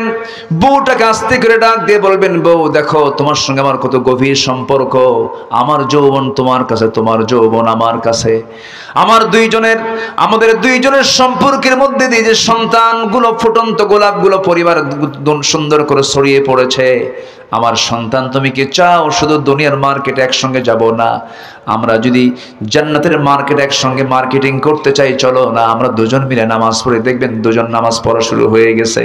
সুন্দর করে বলবেন, আমার নবী দুনিয়া থেকে যখন বিদায় নেবেন, একবার হোশ একবারে বেহোশ, রবিউল আউয়াল মাস চলে আসছে, আমার নবীজির দেহের মধ্যে বিষক্রিয়া দেখা দিয়েছে। নবীজিকে ইহুদির বাচ্চারা বিষ মেরেছিল, বিষ খাদ্যের মধ্যে দিয়েছিল। আমার বন্ধুগণ, যে ইহুদির বাচ্চারা আমার নবীর মতো প্রাণপ্রিয় নবীর খাবারের মধ্যে বিষ ঢুকাতে পারে, সে ইহুদির বাচ্চারা মুসলমানদের কোনোদিন কল্যাণ করতে পারে নাকি? আসতে বলবেন না, পারে নাকি? অনেক নবীকে তারা হত্যা করেছে, অনেক পয়গম্বরদেরকে ঝুলায় মেরেছে। ওয়ায়াকতুলুনান নাবিয়্যিনা বিগাইরি হক। জাকারিয়া আলাইহিস সালাতু ওয়াস সালামকে করাত দিয়ে 2 টুকরা করে শহীদ করে দেওয়া হয়েছে। এরপর ইহা আলাইহিস সালাতু ওয়াস সালামকে জবাই করে দুনিয়া থেকে বিদায় করে দেওয়া হয়েছে। অনেক নবীকে মারা হয়েছে। আমার বন্ধুগণ, আমার ভাইরা, সেই নবীজি যখন ওই বিষক্রিয়ায় যখন আক্রান্ত হয়ে পড়লেন, নবীজির মুখ থেকে বারবার বমি বের হচ্ছিল, শরীর থেকে ঘাম ঝরতেছিল, রাসূল একবার হোশ একবারে বেহুশ। ওই অবস্থায় খোঁড়ায় খোঁড়ায় রাসূল আম্মাজান আয়েশার ঘরের সামনে গিয়ে দরজায় নক করলেন। দরজা খুলে গেল, ভিতরে ঢুকিয়ে বলছেন, আয়েশা শরীরটা ভালো যাচ্ছে না, মনে হয় মারা যাবো, আমি দুনিয়াতে বাঁচবো না, মাথায় একটু পানি ঢেলে দাও তো। মাথায় পানি ঢেলে দেওয়া হলো। আজান হয়ে গেল। আজান যখন হয়ে গেছে, রাসূল বলছেন, আয়েশা আমার বেলাল আজান দিল, আমি মসজিদে না গেলে কেমন হয়? নিজের গায়ে কোনো শক্তি নাই, সর্বশক্তি প্রয়োগ করে তিনি দাঁড়ানোর জন্য চেষ্টা করতে নিয়ে পারলেন না, মাথা চক্কর মেরে পড়ে যেতে নিলেন। আম্মাজান আয়েশা তাকে শক্ত করে ধরলেন আর বলছেন, ইয়া রাসূলুল্লাহি আপনি জামাতে নামাজ পড়তে পারবেন? রাসূল বলছেন, মনে হয় আমি আর পারবো না জামাতে নামাজ পড়তে, কিন্তু আমার বেলাল তো আজকে আমাকে না দেখে আজান দিয়েছে, কান্নাকাটি করেছে আজানের মধ্যে, আমাকে দেখে নাই। ও আমার আয়েশা, নামাজ তো সময় মতো শুরু হয়ে যাবে, কি নামাজটা পড়াবে? আমার পক্ষ থেকে জানান দিয়ে দাও, আমার বন্ধু তোমার আব্বা আবু বকর যেন আমার মুসাল্লায় দাঁড়ায় নামাজের দায়িত্ব পালন করে নেয়। সময় হয়ে গেছে, নামাজের মুসাল্লা ইমাম নতুন আসছেন, সাহাবায়ে কেরামদের মধ্যে কান্নার রোল পড়ে গেছে, সাহাবীরা কান্দে, কান্নায় বিজড়িত হয়ে চিৎকার করে কাঁদতেছে। জানাজায় নামাজে সবাই হাজির হয়ে গেছে। আমার নবীজি বলছেন, আমার আয়েশা রে, আমার সাহাবীরা কান্দে কেন? আমাকে একটু ধরো তো। জানালার কাছে নিয়ে যাওয়া হলো। জানালার কাছাকাছি নিয়ে যাওয়ার পরে সেই জানালার ফাঁকা দিয়ে আমার রাসূল সাহাবায়ে কেরামদের নামাজের দৃশ্যগুলো দেখতেছিলেন। আমাদের আয়েশা তাকে ধরে আছেন, রুকুতে যান, সেজদায় যান, সাহাবায়ে কেরাম চোখের পানি ফেলে ফেলে কাঁদতেছেন, আওয়াজ দিয়ে দিয়ে কাঁদতেছেন। আমার নবীজির কান্না নাই, কোনো আওয়াজ নাই, কিন্তু চোখের কোনা বেয়ে বেয়ে টপ টপ করে পানি পড়ে। আম্মা জান আয়েশা তার হাত দিয়া সেই চোখের পানিগুলো বারবার মুছে দিচ্ছেন আর বলছেন, ইয়া রাসূলুল্লাহ, আপনি কাঁদেন কেন? আপনার সাহাবীরা তো নামাজ পড়ছে, তারা তো আল্লাহর হক আদায় করছে, আপনার কান্নার কারণটা কি? রাসূল বলছেন, আয়েশা রে, আমার যে চোখের পানি দেখতেছ, আল্লাহর কসম করে বলি, এই চোখের পানি আমার দুঃখের নয়, এই চোখের পানি আমার চরম আনন্দের পানি। তুমি কি জানো, এই নামাজ আজকে রাষ্ট্রীয় পর্যায়ে কায়েম হয়ে গেছে। এই নামাজ পড়তে গেলে মক্কার কুরাইশ আমার হাতের মধ্যে মূর্তি ঢুকায়া দিত। এই নামাজ পড়তে গেলে মক্কার কুরাইশ আমার পিঠের উপরে উটের পচা নারী ভরি চাপায়া দিয়েছে, মুক্তবের জমিনে পড়ে গেছে। এই নামাজ কায়েমের সংগ্রাম করতে গিয়ে তায়েফের ময়দানে কাফেররা আমাকে চোকা চোকা পাথর দিয়ে রক্তাক্ত করেছে। দেখো এই যে ক্ষত বিক্ষতের চিহ্নগুলো আমি লালন করছি, দেখো দেখো আমার শরীরে কত ক্ষত জখমের চিহ্ন, কত ক্ষতের চিহ্ন। এই নামাজ কায়েমের সংগ্রাম করতে গিয়ে উহুদের প্রান্তরে কাফের মুশরিকরা আমার দাঁত ভেঙে ফেলে দিয়েছে। দেখো দাঁত ভাঙ্গা দেহ নিয়া, দাঁত ভাঙ্গা মুখ নিয়ে দুনিয়া থেকে বিদায় নিতেছি। ওরে আয়েশা, এই নামাজ কায়েমের সংগ্রাম করতে গিয়া, ওই খন্দকের পরীক্ষা খনন করতে গিয়া কোমরটা হারায় ফেলছি, কোমরটা সোজা করতে পারি না। ওরে আয়েশা, আজকে আমি আমার কোমর সোজা করতে পারি না খন্দকের পরীক্ষা খনন করতে গিয়ে, এই শুধু নামাজ কায়েমের জন্য। সেই নামাজ কায়েম আজকে রাষ্ট্রীয় পর্যায়ে বাস্তবায়ন হয়েছে। এই চরম আনন্দে আমার চোখের পানি বের করতে বাধ্য করেছে। আয়েশা, মনে হয় বাঁচব না, আমাকে একটু সহায় দাও, মাথায় পানি ঢেলে দাও, আমার নবীজি তার কাছ থেকে বিদায় নেবেন। এমন সময় বলছেন, ও আমার আয়েশা, আমার খাদেম আনাস কোথায় গেল? আনাসকে দেখি না। সাইয়েদনা আনাস নাই, আশেপাশে নাই। রাসূল বলেছেন, আমার আনাসকে খুঁজে বের করে আনো। আনাস বিন মালিক অনেক দূর থেকে তিনি বের হয়ে আসলেন, তার মুখে তখন দাড়ি ওঠেই নাই, ছোট্ট মানুষ, 20 বছর বয়স তার। তাই সেই সময় রাসূল বলছেন, আনাস রে, যদি কোনো ভুল করে থেকে আমাকে মাফ করে দিও, তুমি আমার খাদেম, আমার কাছ থেকে দূরে দূরে থাকো কেন? কি হয়েছে? কোনো ভুল হলে মাফ চাই। সাইয়েদনা আনাস বলেন, ইয়া রাসূলুল্লাহ, মাফ আপনি চাবেন, কোনো মাফ তো আমি চাই। আমি তো আপনার কোনো খেদমত করতে পারলাম না, আমি আপনার কোনো খেদমত করতে পারলাম না।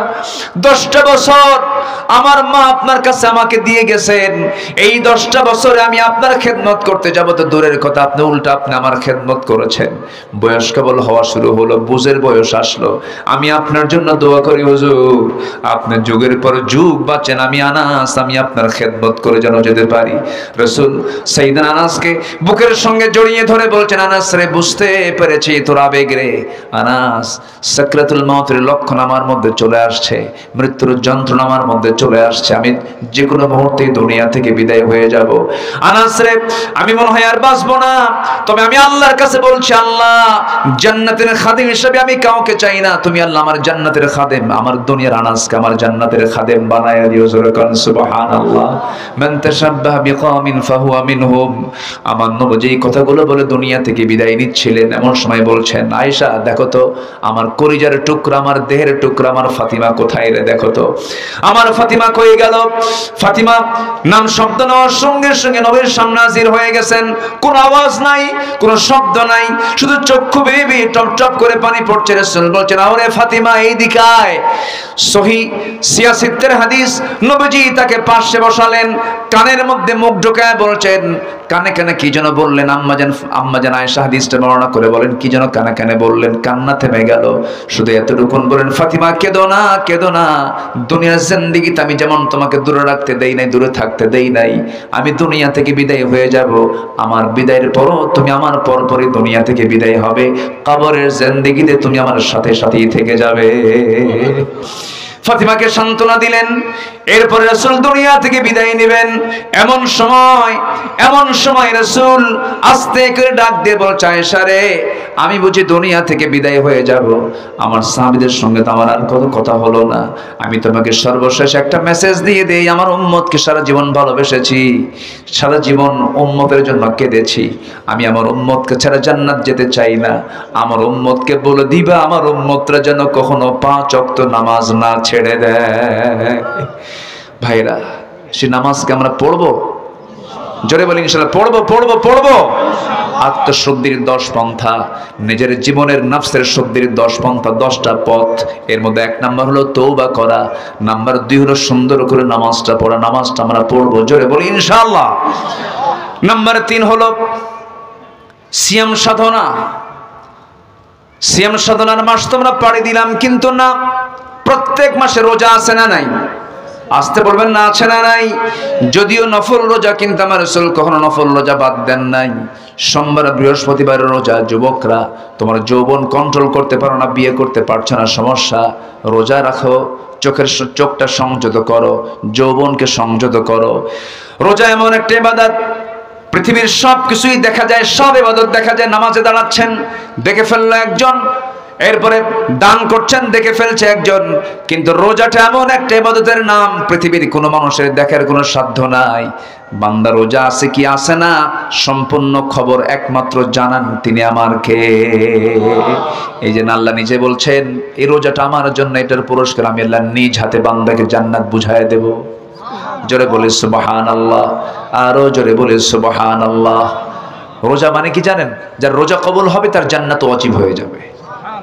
আমি সাউথ কোরিয়াতে বছর 10 আগে গিয়েছিলাম। সাউথ কোরিয়া, দক্ষিণ কোরিয়া, ওই দেশের টোটালি মানুষ ম্যাক্সিমাম সব বৌদ্ধ, গৌতম বুদ্ধের তারা অনুসারী।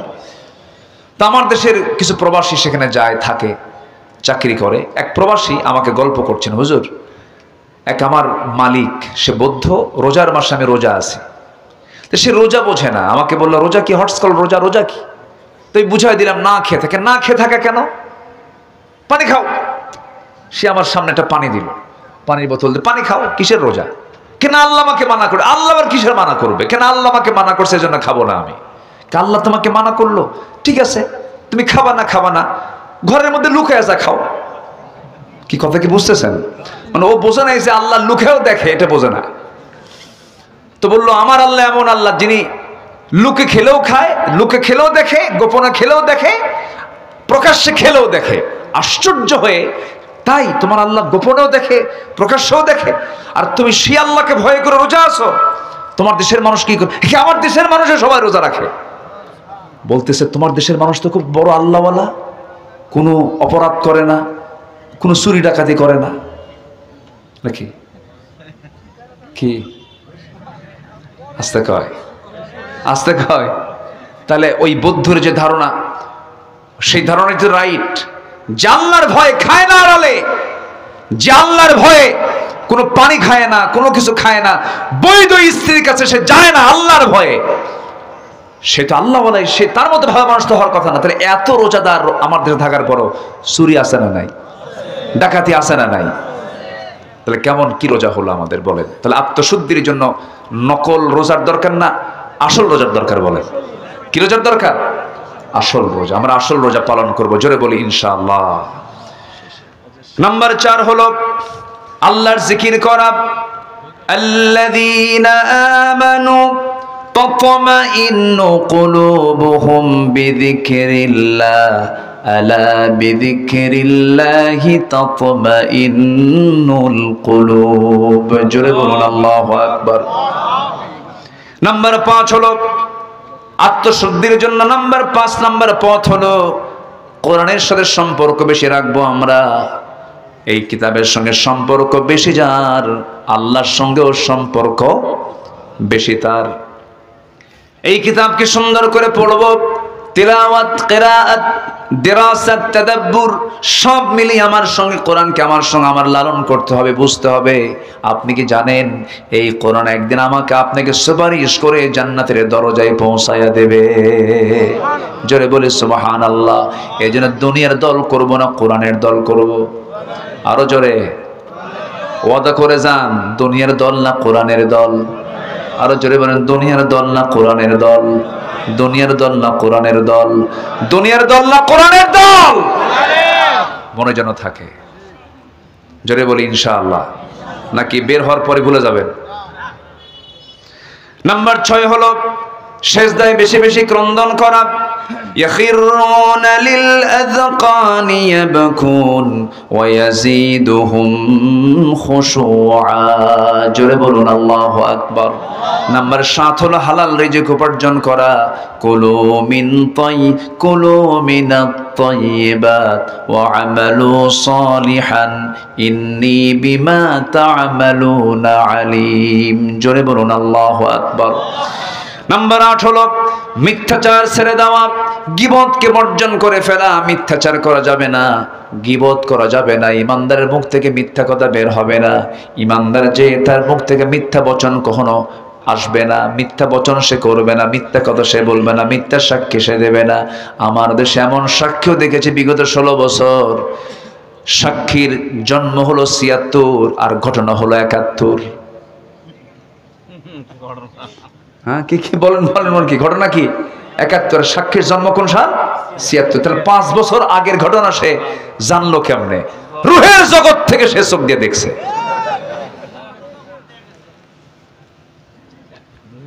এগুলো দেখছে আমার কত বছর? 16 বছর। কত বছর? 16 বছর। ফেরাউন পৃথিবীতে বেঁচে ছিল হলো 1600 বছর, এরা ছিল 16 বছর। সংখ্যার যে মিল হলো কেমনে বুঝলাম না।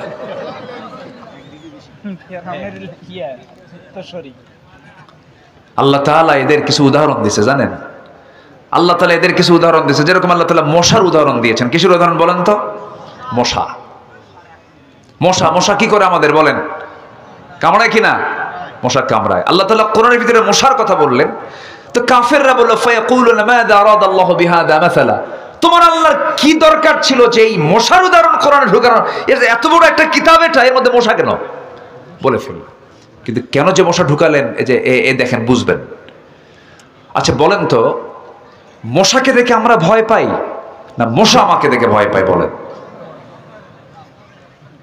বলেন।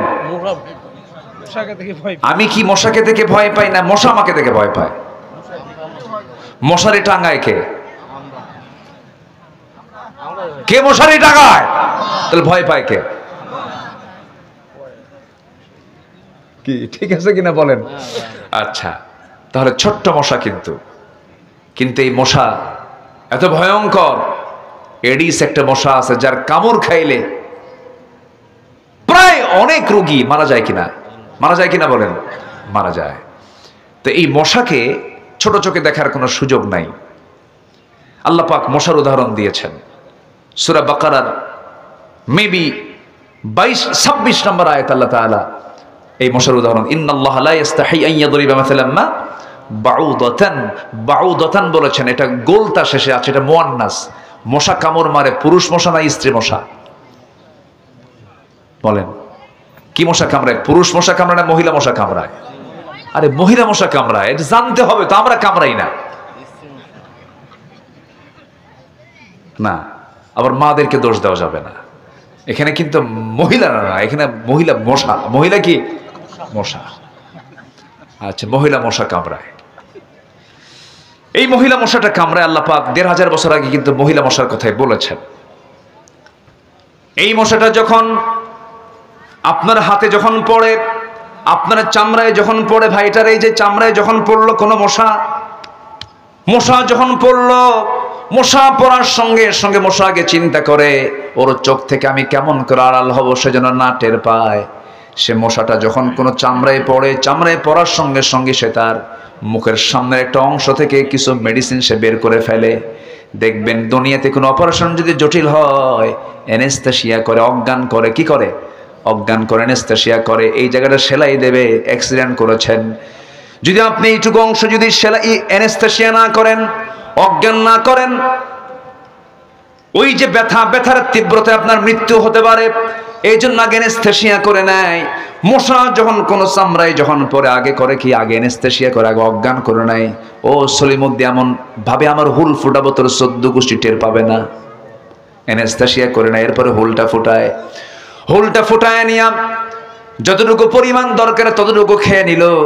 এরপর আস্তে করে সে উঠে যায়, আপনি টের পেলেন না। কিন্তু কিছু কিছু মশা আছে বেহুশ মশা। কি মশা আছে? বেহুশ মশা। খাওয়া যে শুরু করছে আর থামে না, এত খাওয়া খায়, ওর পাখা দিয়ে যে সরবে সে ওর শক্তিও শেষ হয়ে যায়। কারণ তার দেহের চাইতে তখন তার খাওয়ার ওজনটাই বেশি হয়ে যায়, খাদ্যের ওজনটা বেশি হয়ে যায়, আর নড়তে পারে না, শীত হয়ে পড়ে আর মরে।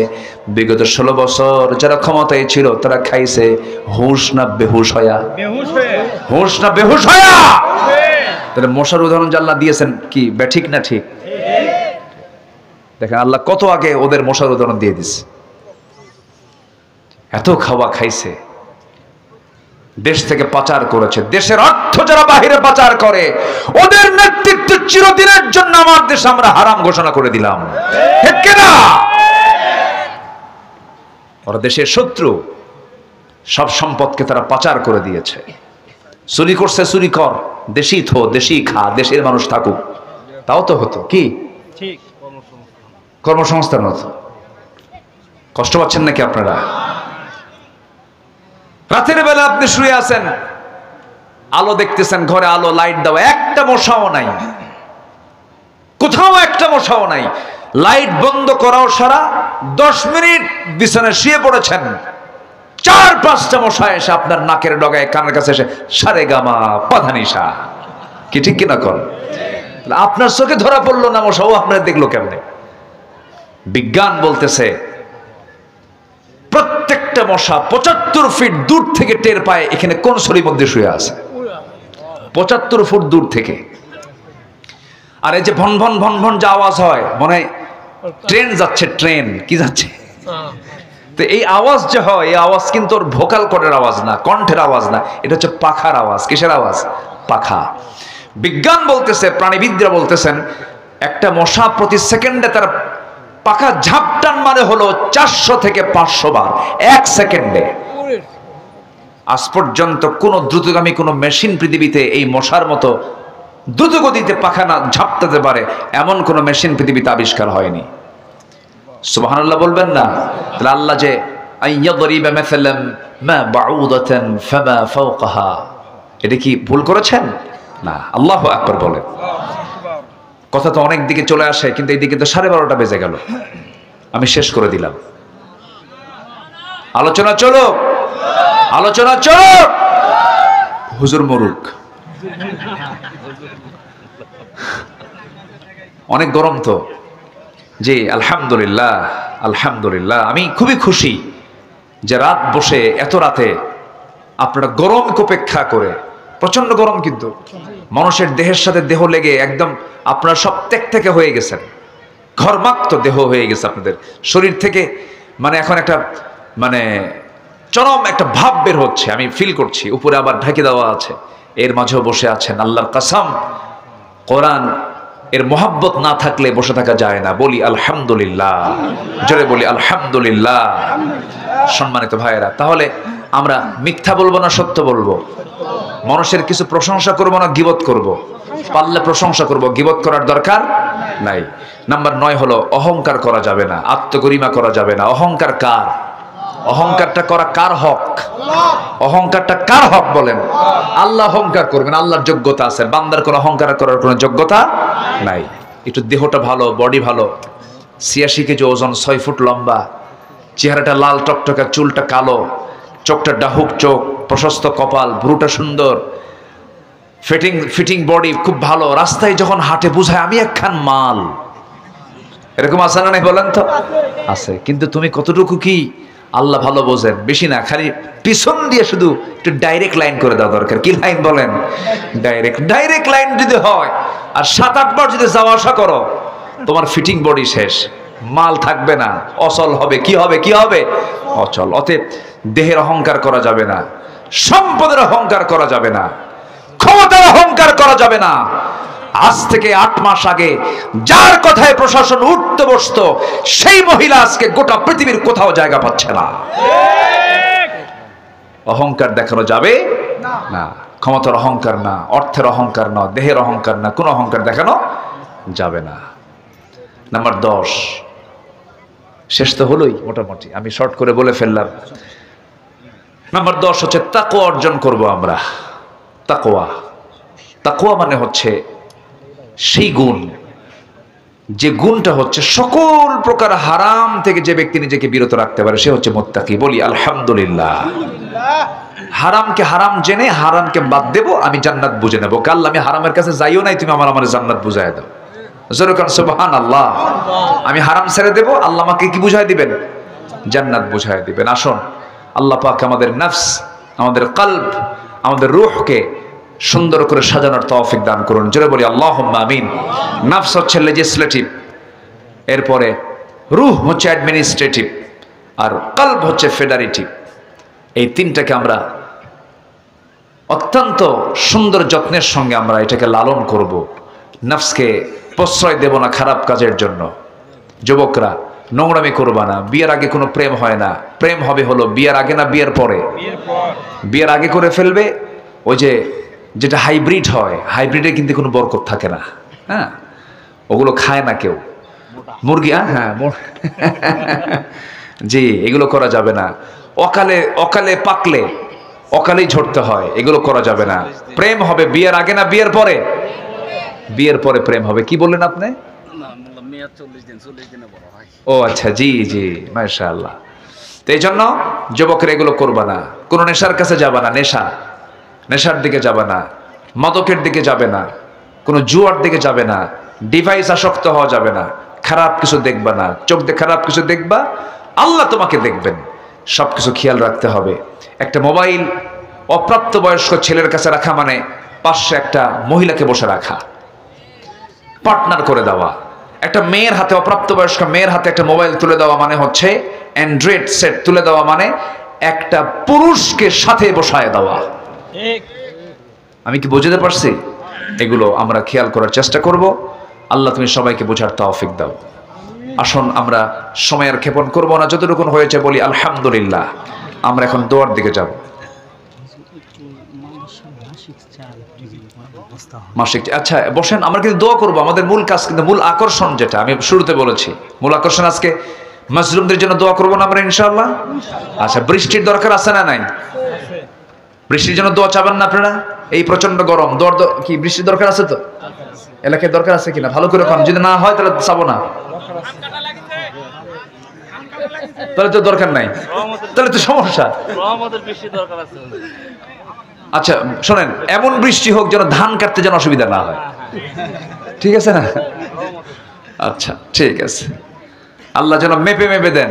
জি, আল্লাহ যেন মাপ অনুযায়ী দেন। জোরে বলে আল্লাহুম্মা আমিন। জি, ইসলামে আত্মা, নফস, আকল, এই তিনটি কনসেপ্ট কিভাবে পৃথক, তারা কিভাবে একে অপরের সঙ্গে সম্পর্কিত, এ তো অনেক লম্বা কথা। আমি শেষ অবশ্য বলেছি নফস, কলব এবং রূহ অ্যাডমিনিস্ট্রেটিভ, লেজিসলেটিভ, এটা হচ্ছে ফেডারেটিভ।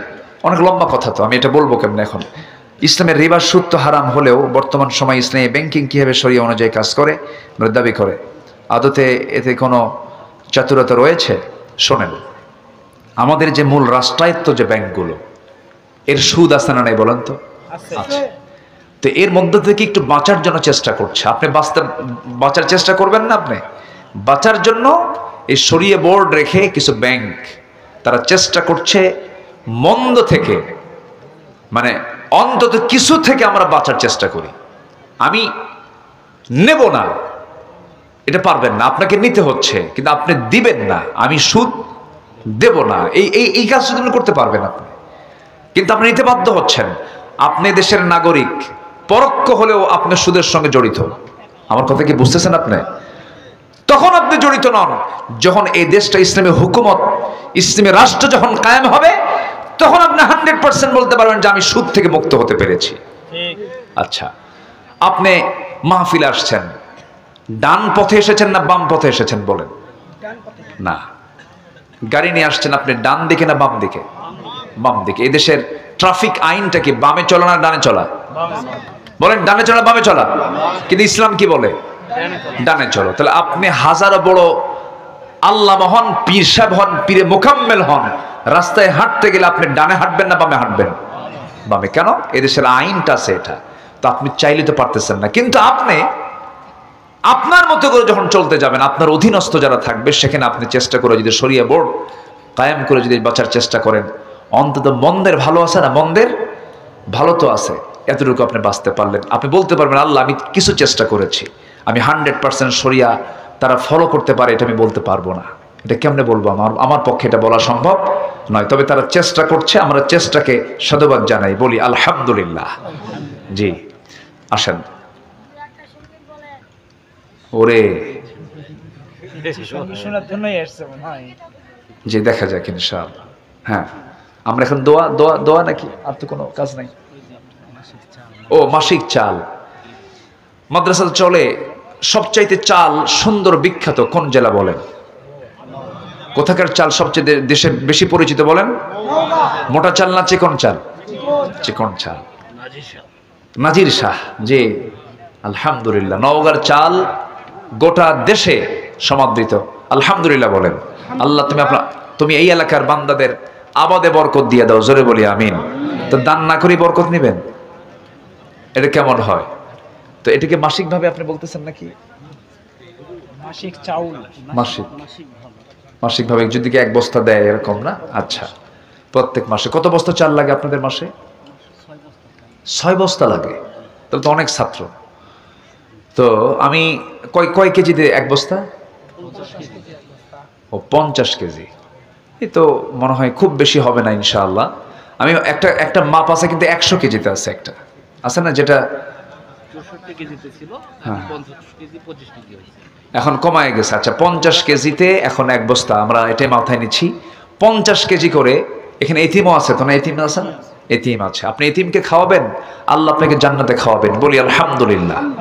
যে এতিমকে খাওয়ায় তার জন্য জান্নাত ওয়াজিব হয়ে যায়, এটা বিশাল ব্যাপার। কিন্তু একটা চান্স আসছে, মাসে আপনি 50 কেজি করে দিবেন।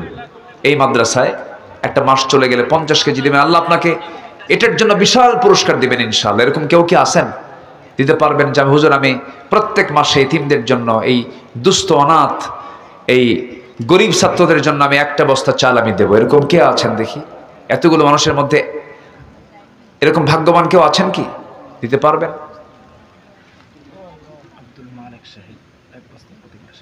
আচ্ছা, আব্দুল মালিক নামে একজন ভাই, তিনি ইতিমধ্যে লিখে দিয়েছেন, তিনি 1 বস্তা চাল প্রত্যেক মাসে দিতে চেয়েছেন। 12 মাসে 12 বস্তা, অর্থাৎ কত? 600 কেজি না নাকি? 600 কেজি, হ্যাঁ 600 কেজি হচ্ছে। জি আলহামদুলিল্লাহ, আল্লাহ তুমি তার দানকে কবুল করো, জোরে বলি আল্লাহুম্মা আমিন। এরকম কেউ কি আছেন যে একটা মাসে আসলে, একটা মাস শেষ হলেই 50 কেজি চালের দাম কত? মানে 3000 টাকা না? 3 থেকে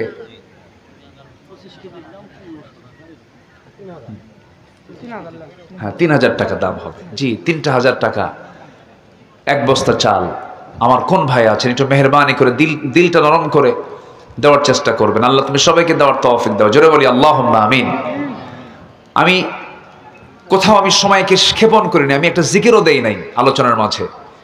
চেয়েছিলাম যে আপনাদেরকে কষ্ট দেব না, কিন্তু শেষের দিকে এসে যেহেতু মাদ্রাসার জন্য, ছাত্রদের জন্য একটু আমি চাচ্ছি একটু দিলটা নরম করে। চাওয়াটা কিন্তু কষ্টের বেশি, দেওয়াটা কিন্তু আনন্দের।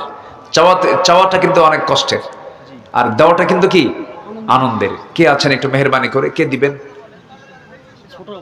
25 কেজি। আচ্ছা 25 কেজি, জি ঠিক আছে 25 কেজি, জি একদম সাধ্যের মধ্যে নিয়ে আসলাম। 25 কেজি করে দিবেন কে দেখি ইনশাআল্লাহ? ভাই দিবে ইনশাআল্লাহ 25 কেজি। জি 25 কেজি করে দিবেন। এরকম কেউ আছেন কি একটু মেহেরবানি করে? এখানে ডানে বামের সামনে 25 কেজি করে ইনশাআল্লাহ। হ্যাঁ কোথায়? জি মাশাআল্লাহ, উনি এতিমকে খাওয়াবেন, আলহামদুলিল্লাহ, আল্লাহ কবুল করে, জোরে বলি আল্লাহুম্মা আমিন। শাহজাহান মোল্লা তিনি 25 কেজি চাল প্রত্যেক মাসে, আল্লাহ 300 কেজি করে বছর হয়, আল্লাহ তুমি তার দানকে কবুল করো, জোরে বলি আল্লাহুম্মা আমিন। জি আর কে আছেন দেখি ইনশাআল্লাহ? আমার এই 2 ভাইয়ের সঙ্গে একটু কিছু নামটা লাগায় নেন।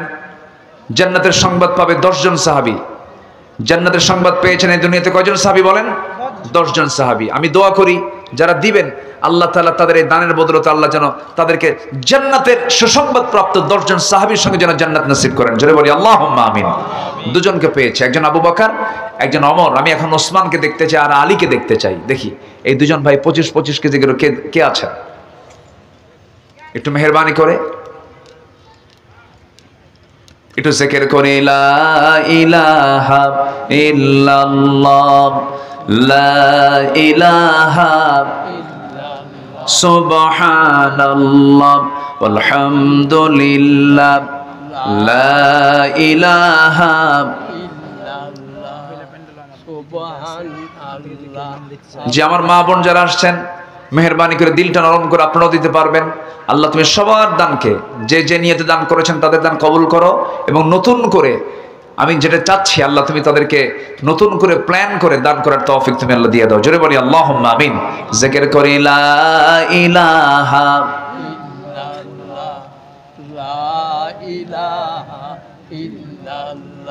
আর জোরে লা ইলাহা সুবহানাল্লাহ ওয়ালহামদুলিল্লাহ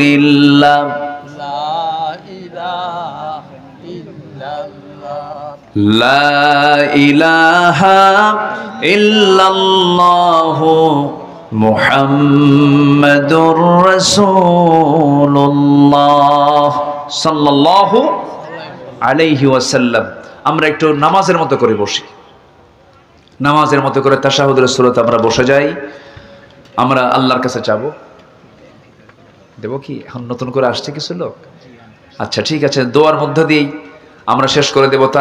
তার আগ দিয়ে আবারও একটু, আপনারা তো দান করেছিলেন 12টার আগে, একটু 12টার পর একটু বারকাতান তাহাজ্জুদের সময় হয়ে গেছে, যদি কিছু দিতে পারেন একটু চাদর যাবে দোয়ার মধ্য দিয়েই।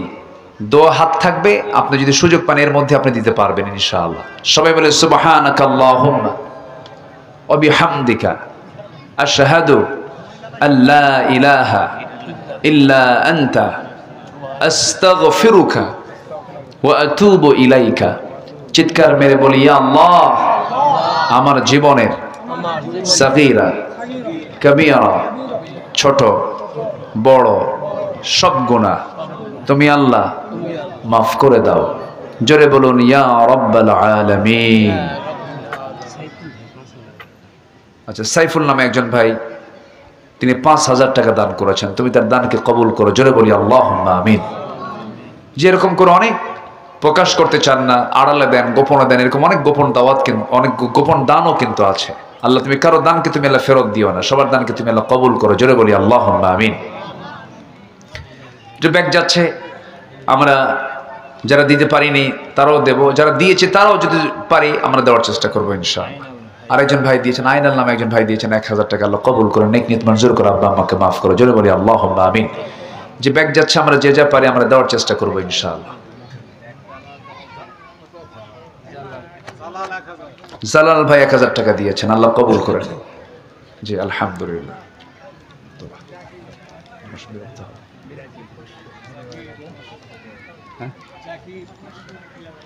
জি আলহামদুলিল্লাহ। আর কে আছেন দেখি, একটু দিলটা নরম করে, আমরা সবাই দেবো ইনশাআল্লাহ। আল্লাহ তুমি সবাইকে দিল থেকে দেওয়ার তৌফিক দাও। জোরে বলি আল্লাহুম্মা আমিন।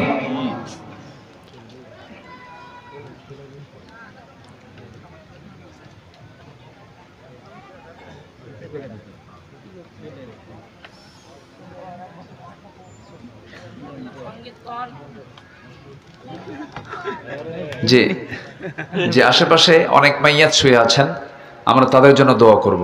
অনেক কবরবাসী আছেন, কবরবাসী আছেন আশেপাশে, অনেক কবরের বাসিন্দা আছেন যারা অসহায় হয়ে পড়ে আছেন। আমরা সেই অসহায় কবরবাসীর জন্য আমরা দোয়া করি, আল্লাহ যেন তাদের কবরের সমস্ত আযাবকে মাফ করে দেন। জোরে বলি আল্লাহুম্মা আমিন। এই আশাবাদ কামনা করছি। অনেক প্রবাসী ভাইরা আছেন, প্রবাস জীবন আছেন, তারা অনেক দান সাদকা করেছেন।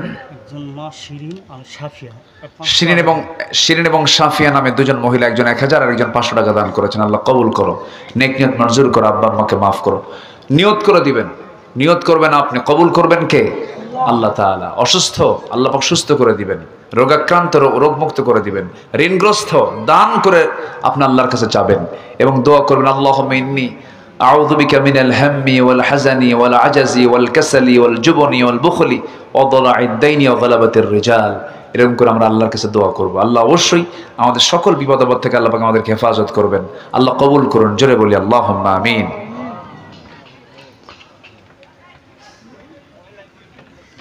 গোসল এলোকে কাবার ধারে আধার চিড়ে চিনিস না কি রে, ওকে ও মা আমেনার কোল জোড়ে চাঁদ জানিস না কি রে।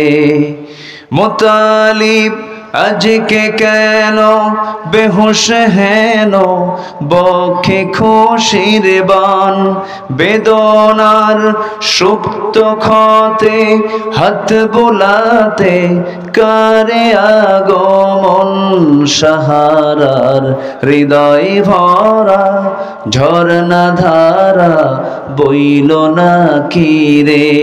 এলোকে কাবার ধারে আধার চিরে চিনিস না কি রে। সে কে? মুহাম্মদ সাল্লাল্লাহু আলাইহি ওয়াসাল্লাম। বাগিচায় ছন্দ বিলায় বুলবুলি হায়, আজ সে দিওয়ানা চুমু খায় প্রেমের ভাষায় গভীর নেশায় পে পরওয়ানা। গোলাপের অধর ভরে খুশবু ঝরে রয় না বাকি রে। এলোকে কাবার ধারে আধার চিরে চিনিস না কি রে।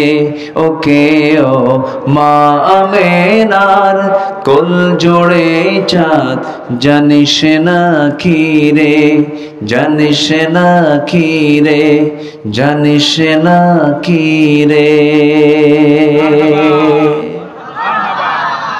এত আসতে মারহাবা। মাশাআল্লাহ। আসুন আমরা আল্লাহর কাছে চাবো, আল্লাহর কাছে প্রার্থনা করব। দোয়া। আল্লাহুম্মা আমিন। রব্বানা যালামনা আনফুসানা ওয়া ইল্লাম তাগফির লানা ওয়া তারহামনা লানাকুনান্না মিনাল খাসিরিন। গভীর রাত, নিঝুম রাত, ঝিমানো রাত্রিতে চাঁদের মতো হাজারো মুসলমান নরনারী নিয়ে তোমার কালাম থেকে দু তিনটা আয়াতকে সামনে রেখে যৎকিঞ্চিত কিছু কথা বলেছি। কাঙ্গাল ফিকারের মতো দুটো হাত পেতেছি। আল্লাহ, গুনার দিকে নজর দিও না, বান্দা মনে করে তামাম জিন্দেগির গুনাহগুলোকে মাফ করে দাও। জনম দুঃখিনী মা যারা বিদায় নিলেন, জিন্দেগির গুনাহগুলো মাফ করে দাও, কবরগুলোকে জান্নাতের টুকরা বানিয়ে দাও। আব্বা আম্মা যারা বিদায় হয়েছে রে, আম্মা ডাকের মধ্যে কি মধু আছে সেই তো বুঝতে পারে রে আল্লাহ। সে আব্বা আম্মার জন্য কি দোয়া তাও শিখিয়ে দিয়েছো। সবে আওয়াজ দিয়ে বলুন, রব্বির হামহুমা কামা রব্বায়ানি সগীরা, রব্বির হামহুমা কামা রব্বায়ানি সগীরা, রব্বির হামহুমা কামা রব্বায়ানি সগীরা, রব্বির হামহুমা কামা রব্বায়ানি সগীরা। বিশেষ করে মাহফিলটার আয়োজন করলেন যারা, শোনার জন্য আসলেন যারা, কিয়ামতের দিন যেদিন কেউ কাউকে চিনবে না, মাহফিল সবার জন্য নাজাতের মাধ্যম বানায় দিও আল্লাহ। আল্লাহ তাআলা মাদ্রাসাকে কবুল করো, শিক্ষক ছাত্র কমিটির ভাইদেরকে তুমি আল্লাহ দয়া করে কবুল আর মঞ্জুর করে নাও। আমার ডানে বামে সামনে পেছনে যত ভাই হাত তুলেছেন, যার যা চাওয়া তুমি আল্লাহ পাওয়া করে দিও, যার যা সমস্যা তুমি আল্লাহ সমাধান করে দিও, রোগাক্রান্তকে রোগ মুক্ত করে দিও, ঋণগ্রস্তকে ঋণ মুক্ত হওয়ার তৌফিক তুমি আল্লাহ দিয়া দিও। দুনিয়া ছেড়ে কোন দিন বিদায় নেব জানি না, ডান হাতে আমলনামা না আসা পর্যন্ত আমাদের কাউরে মরণ দিও না। ফিলিস্তিনকে বাঁচাও, মুসলমানদের আকসা তুমি আল্লাহ মুসলমানদের হাতে তুলে দাও। ও আল্লাহ, কাশ্মীর জ্বলন্ত অগ্নিকুণ্ড হয়ে আছে, আল্লাহ তোমার গায়েবী সাহায্য নাজিল করো। তোমার পছন্দের বান্দা ওমরের মতো একজন বান্দা, এমন একজন নেতা তুমি আল্লাহ মুসলিম বিশ্বের জন্য পাঠায়া দাও। দুনিয়া থেকে কোন দিন বিদায় নেব জানি না, মূর্তি যখন হবে তুমি আল্লাহ শহীদি মৌত কপালে জুটাই দিও। আল্লাহ, তোমার পছন্দের বান্দা না হওয়া পর্যন্ত মরণটা দিও না। তোমার কাছে গিয়ে ধরা খেয়ে যাবো, এর চাইতে বড় মুসিবত কি হতে পারে? আল্লাহ, মেহেরবানি করে আমাদের হিসাবটা জটিল না করে হিসাবটা সহজ করে দিও। আল্লাহুম্মা হাসিবনি হিসাবান ইয়াসিরা, আল্লাহুম্মা হাসিবনি হিসাবান ইয়াসিরা। কোন দিন মালাকুল মউত আসবে জানি না, কোন দিন মরবো কেউ আমরা বলতেও পারি না। আল্লাহ, মরতে যখন হবে তুমি আল্লাহ শহীদি মত কপালে জুটাইয়া দিও। তোমার বান্দাগুলোর মনের কি খবর তুমি আল্লাহ ভালো করে জানো, সবার চাওয়াকে তুমি আল্লাহ পাওয়া করে দিও। ঋণ শোধ করার তৌফিক দাও, রোগ সুস্থ করে দাও। এক কথায় যার যার সমস্যা তুমি আল্লাহ সমাধান করে দাও। দুনিয়া থেকে কোন দিন বিদায়ের সময় আসবে বলতে পারি না, তবে যেদিন মরে যাব টান মেরে ঘর থেকে বের করে দেবে রে। জীবনের শেষ গোসলটা হয়ে যাবে, মরা মুখ সব দেখে দেখে চলে যাবে।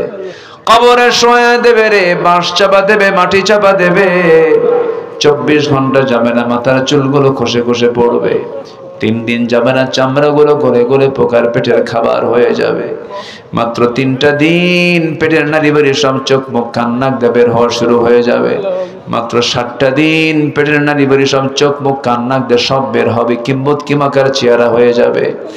ও আল্লাহ, এই তো দুনিয়ার নিয়ম। মাত্র 3টা মাস পর কবর খনন করে দেখা যাবে কয়েকটা হাড় ছাড়া কিচ্ছু নাই। বুঝতে পেরেছি তুমি আল্লাহ আমার বন্ধু, তুমি ছাড়া আমার বন্ধু কেউ নাই রে আল্লাহ। সে অন্তিম সময় যখন চলে আসবে জাবানে জারি করে দিও লা ইলাহা ইল্লাল্লাহ মুহাম্মাদুর রাসূলুল্লাহ। আসসালামু আলাইকুম ওয়া রাহমাতুল্লাহি ওয়া বারাকাতুহু।